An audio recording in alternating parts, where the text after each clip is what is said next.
Greetings and welcome to Ravyn's video blog. The reason behind this is that I've been watching a friend of mine do some very brave things and with her video blog, and I'm going to try to share myself a bit with the universe and maybe help myself out in the process. Sometimes if I talk about things, even to myself, which I'm doing right now,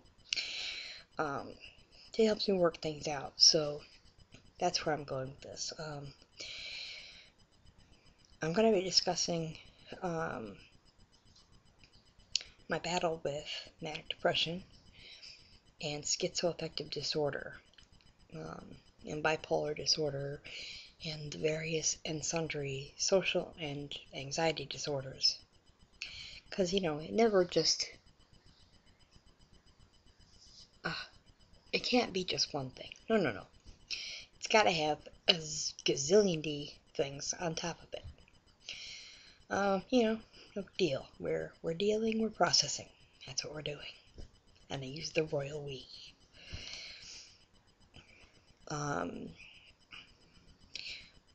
Basic format's gonna be, I'm gonna log in twice a day, record a video talking about how I felt when I got up, how I felt when I went to bed, and in the nightly vlogs I'm gonna discuss a few things that happened in my day and why I feel that maybe I'm still enabling myself in this psychosis.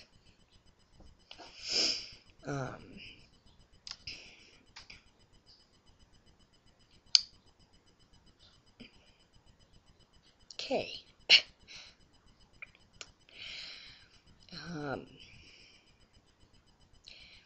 couple of years ago, during the summer, I had a serious mental break, and I went into emergency mental health services because they were afraid I was going to kill myself or other people, and I had a list. And I had a plan. So it was a good thing that I went in to get some help, because whoa, I did not realize just how out of control I was at that point. And you know, now that I've kind of gotten a grip on that,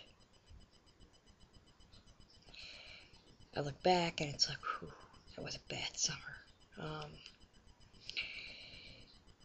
There were a lot of contributing factors. There were negative people around me. I had people living in my house that were disrespectful to me, made my house feel like a war zone. I actually had somebody attempt to hit me. Oh boy, that would have been a mistake, because I was pretty out of my head at that point. You know, I've since learned a bit about my condition and done some internet research, which, you know, can be a good and bad thing. And trying to come to grips with my illness and how I can make my life better. My husband of 6 years, 6 in May, it'd be 6 years, woo! I've known he's been bipolar since I met him. Wow, that's English, great. I have known he was bipolar since I met him.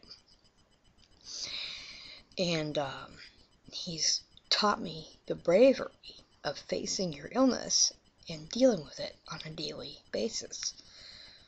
And I really appreciate that, because it's been very difficult. You've got two people who are either extremely manically happy, oh my god, everything's great, oh, or so depressed they don't want to get out of bed. So we sort of have an unwritten rule that if he's depressed, I can't be. Just can't do it. One of us down is bad enough. Two of us down is a disaster. So, you know, I try to feel him out when I get up. And if I'm down, I force myself to not think about it.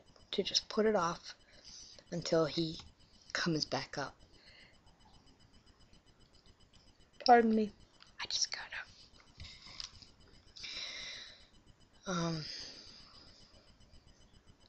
it's been a long road.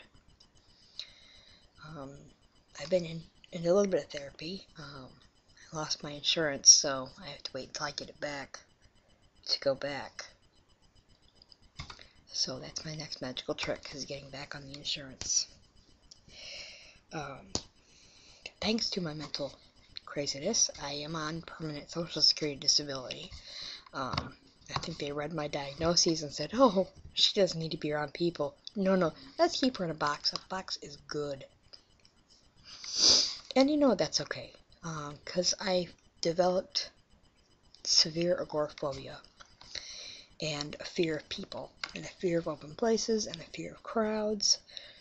And if you even knew me before this, you wouldn't even recognize me. I mean, I went to the Run Fair every year, never missed a year. I mingled with the crowd. They all thought I worked there because I was just so into it.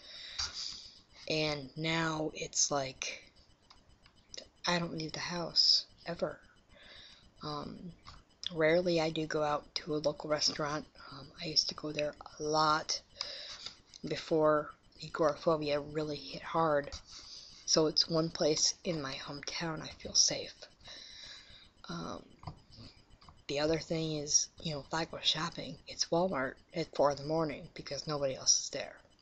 So, other than that, I don't go out. Christmas shopping was all online. Every bit of it was done online because I'm terrified of people. For some reason I think when I leave the house, some missile is going to fall out of the sky and land right on my head. Or I'm going to get caught in a drive-by or whatever. I live in a suburb of Flint, so it's not that far-fetched. It's crazy. And it's painful. I mean, I enjoy people. I enjoy going out.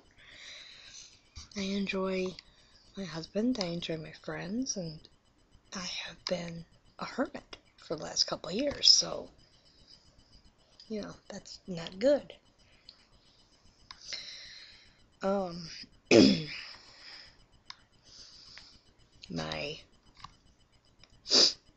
My religious life has really taken a hit. I'm pagan.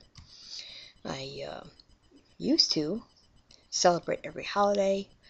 My path is Egyptian, so I also celebrated the feast days. Not all of them, because that would be every single day of the year. But for the gods that are my patrons, I would do 5 feast days a year apiece, in addition to the 8 agricultural Celtic holidays. And it was a big deal for me. And I probably haven't, I did Samhain, I did Halloween, but I didn't even do Yule. Because I just don't feel, there's something about the way I feel nowadays, where I'm losing that connectivity.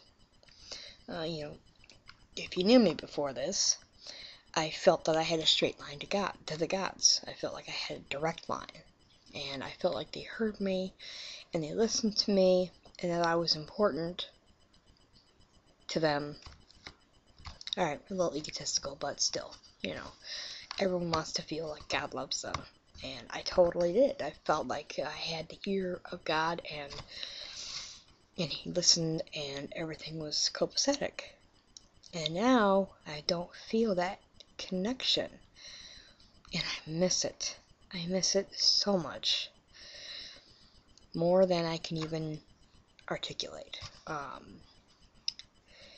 So I'm hoping that as I get myself balanced out on the medication, because I've only been on the new meds, I've been on the new meds for about a year, but I've had some upsets where, I lost the insurance, couldn't get the medication, went without for a couple weeks before they got me an emergency supply, which, thank the gods that there are places that you can go to for help in this kind of stuff, because I would be a basket case right now.